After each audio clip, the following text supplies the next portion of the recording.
சனிக்கிழமை நைட்டு ஒரு 8 மணி வாக்குல திருப்பூர் பெரியபாளையத்துல இருக்கிற சுக்ரீஸ்வரர் கோயிலுக்கு தாங்க போயிருந்தோம். ஆருத்ரா தரிசனம் இல்லையா இன்னைக்கு. சோ இங்க வந்து ரொம்ப விசேஷமா இருக்கும். முன்னத்த நாள் நைட்டே வந்து திருக்கல்யாணம் முடிஞ்சிருச்சு. சோ ஆருத்ரா தரிசனத்துக்கு கிட்டத்தட்ட ஒரு 40,000 பக்தர்கள் வந்து வந்திருந்தாங்கன்னு பேசிட்டு இருந்தாங்க. 40,000 பேருக்குமே அன்னதானம் ரெடி பண்ணியிருந்தாங்க. பட் நாங்க போகும்போது வந்து அன்னதானம் எல்லாம் முடிஞ்சிருச்சு. வீட்டுல இருந்து ஒரு 2 கிலோமீட்டர் டிஸ்டன்ஸ்ல தான் வரும்.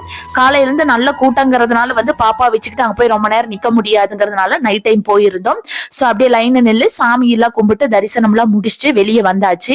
இந்த கோவில் வந்து கிட்டத்தட்ட 2000 வருஷம் வந்து பழமையான கோவில்னு சொல்லுவாங்க. இதனோட மெயின் சிறப்பம்சமே கோவிலை சுத்தி 5 சிவலிங்கம் இருக்குங்க.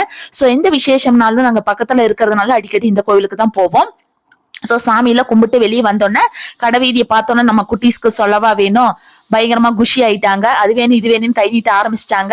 எதுவுமே மேக்சிமம் வாங்கி தரல, சுத்தி காமிச்சிட்டு மரபொம்மை மட்டும் கொஞ்சம் அழகா இருந்துச்சு, அதெல்லாம் வாங்கிட்டு கரும்பு வாங்கிட்டு வீட்டுக்கு கிளம்பியாச்சு.